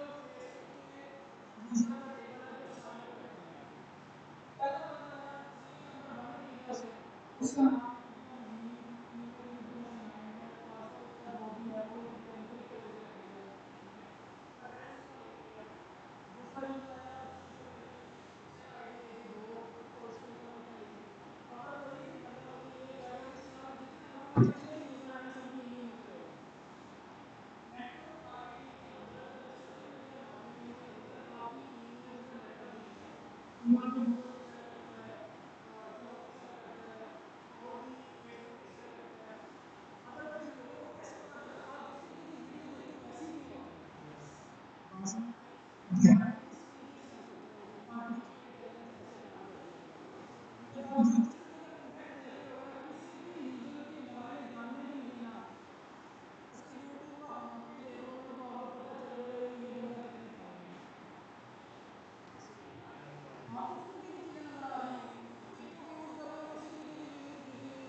टेबल बनाना मुश्किल कोई नहीं है। मैंने बताया टी हेड होता है, टी बॉडी होती है और टी फुट होता है, तो हमें पता चल गया ये किसके अंदर होता है, टेबल के अंदर होता है। टेबल बनाने का तरीका क्या है, टेबल ही है, ठीक है, टेबल टैग ही हम लिखेंगे। टेबल, टेबल के अंदर T head plus T body plus T foot, ले जी टेबल बन गया।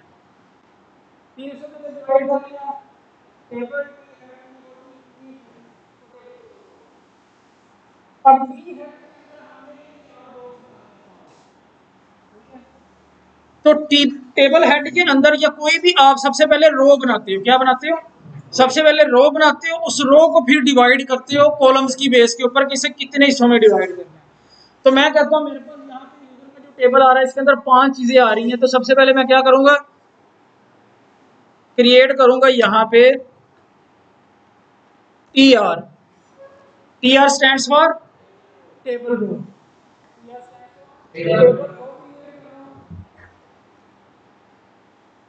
इसके अंदर जाओ और इसके अंदर कर दो टी एच, टेबल हेड। एक जो table head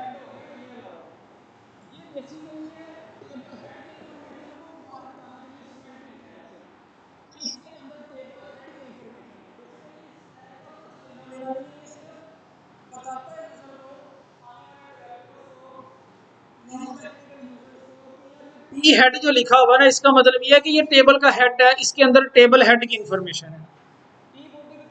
table, T body के अंदर टेबल बॉडी की इंफॉर्मेशन है। लेकिन टी हेड कितने, टी हेड कितने,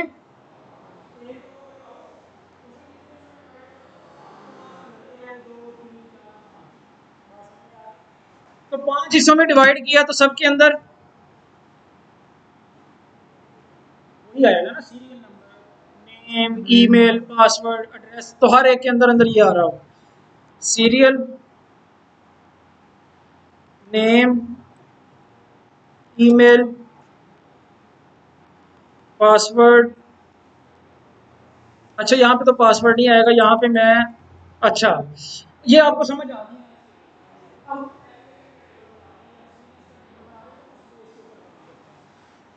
तो यहाँ पे सबसे पहले मैं लिख लूंगा ईयर, ठीक है, उसके बाद लिख लूंगा डेजिग्नेशन, और उसके बाद लिख लूंगा क्या, इंस्टीट्यूट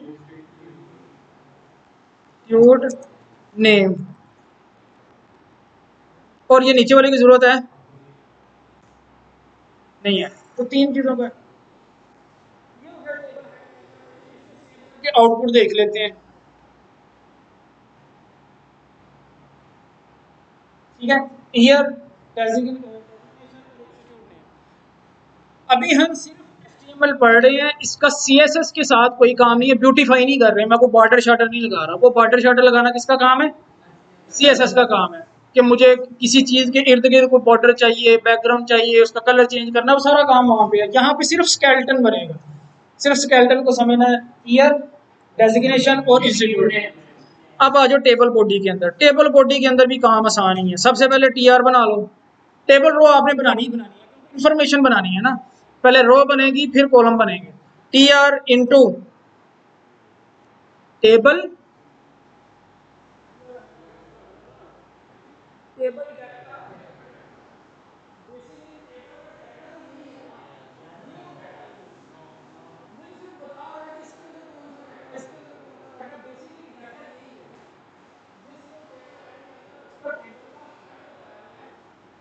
कॉलम के अंदर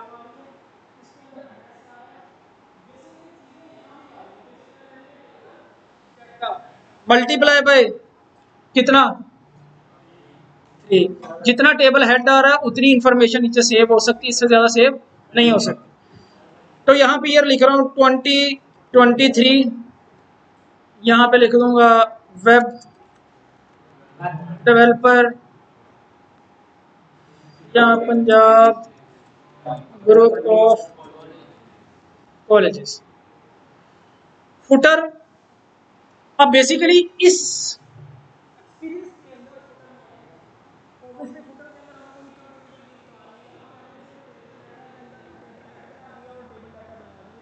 यहाँ पे टी फुट की जरूरत नहीं है। तो इट्स मीन हर टेबल के अंदर टी हेड तो होता है, टी फुट का होना लाजमी नहीं है। वो टी फुट तभी आएगा जब आपने कोई कंक्लूजन निकालना है या कोई आप आउटपुट दिखाना चाह रहे हो, ठीक है, या कोई एडिशनल एक्सपीरियंस के अंदर मैं क्या कह दूंगा, I have other experiences as well, references will be provided on demand. Let's suppose footer के अंदर मैं ये लिख दूंगा, तो वो ओवरऑल एक टीआर बनाऊंगा और एक टीआर के अंदर ऐसे ट्रीट होगा जैसे एक पैराग्राफ लिखा हुआ है। लेट्स सपोज मैं ये कह रहा हूँ टी फुट, टी फुट के अंदर आके मैं टीआर बनाता हूँ, मुझे जरूरत नहीं है, मैं यहाँ पे पी बना लेता हूँ, पैराग्राफ लिख लेता हूँ। अच्छा जी, I have other experiences as as well and references will be provided on demand।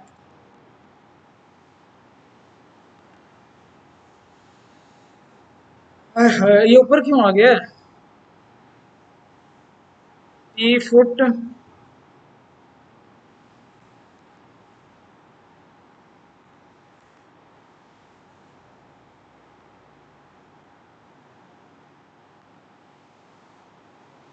T head T body T foot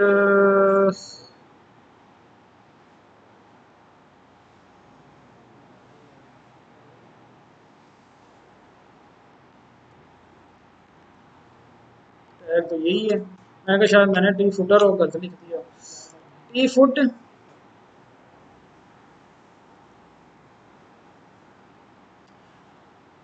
अच्छा इसके अंदर मैं स्पैन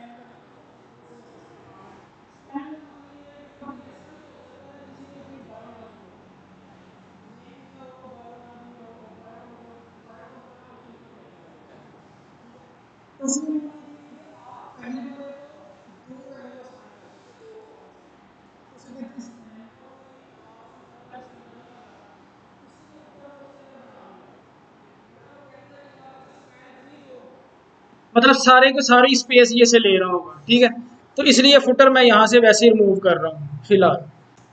तो जब हम सी एस एस के ऊपर आएंगे तो उसके अंदर एडवांस चीजें देखेंगे कि अगर एक कॉलम को दो के अंदर लेके जाना है, एक रो के अंदर फर्ज करो 3 बनाए हुए हैं कॉलम, तो किसी एक रो के अंदर टोटल 2 कॉलम बनाने हैं, मतलब पहले वाले को 2 की स्पेस देनी है, तो वो कैसे देते हैं, और बाज़ बात आपने देखा भी होगा आउटपुट के अंदर, या नहीं देखा तो हम देख लेंगे इंशाल्लाह। उसके नीचे नीचे ही आ रहा है, ठीक है। जैसे आपने अगर दूसरे यूजर का दूसरा एक्सपीरियंस ऐड करना है तो क्या करेंगे, सिर्फ इस टी आर को पकड़ेंगे, all shift down down down.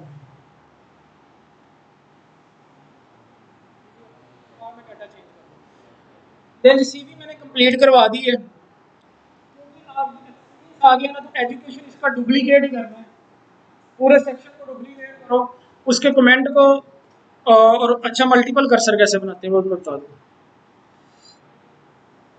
अच्छा जी, ये देखो ये सेक्शन है ना पूरा, इसको मैंने क्लोज कर लिया, यहाँ पे ये साइड पे आप क्लोज भी कर सकते हो, ठीक है।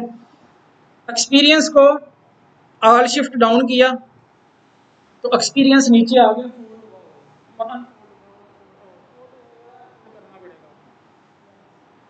तो अब एजुकेशन लिख रहे हैं, एजुकेशन मेरा 3 जगह पे आ रहा है, एक आल्ट दबा के डबल क्लिक, तो कितने कर्सर बन गए,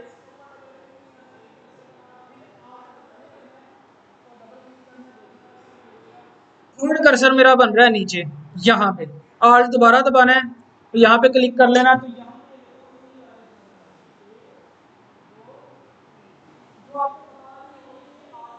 डॉक्यूमेंट के अंदर टोटल कितनी जगह पे चेंज हो रहा है। ये ऐसे भी हो सकता है। एक्सपीरियंस के ऊपर क्लिक किया, कंट्रोल F2 दबाया, अब कितने आ गए।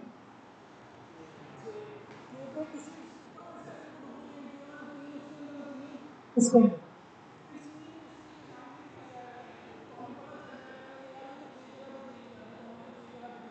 नहीं, तो कंट्रोल जी करो।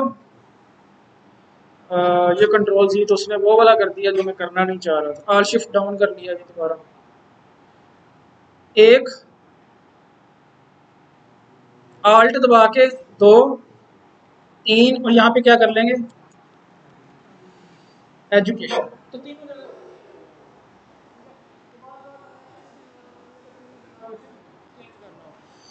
तो आउटपुट के अंदर आपकी एजुकेशन भी कंप्लीट होगी।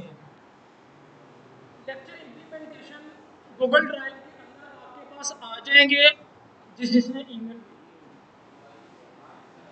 हाँ जी, या अभी तो नहीं आएंगे।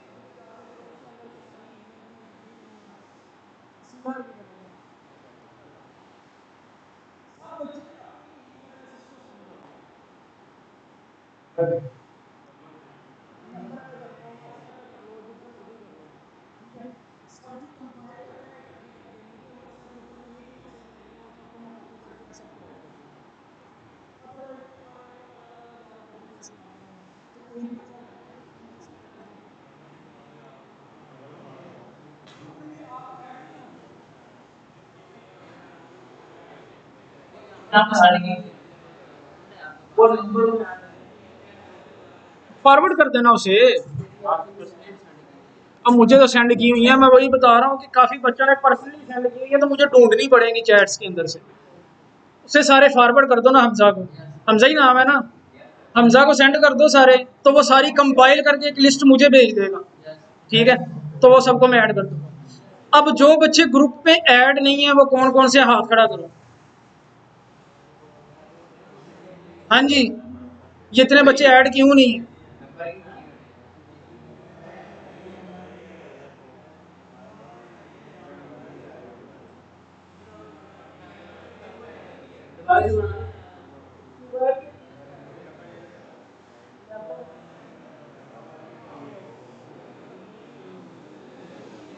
पास सुनो जी हमजा, किन किन की ईमेल एड्रेस नहीं बना हुआ जी, हाथ खड़े करो। एक, दो, तीन, चार, पाँच, छः, सात, आठ।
हाँ, हाँ, वो उसके अंदर ही होता है, मोबाइल का।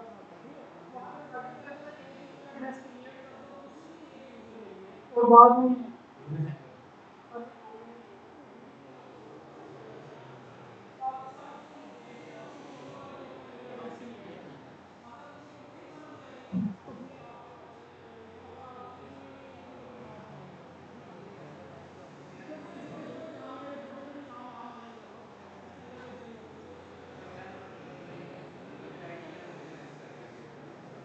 अच्छा जी, हमजा का नंबर आ रहा है रिकॉर्डिंग के अंदर ही, ठीक है। हमजा आपका CR है जी, ठीक है। और इसका नंबर ये है, बोलो जी। 30 40 26 052।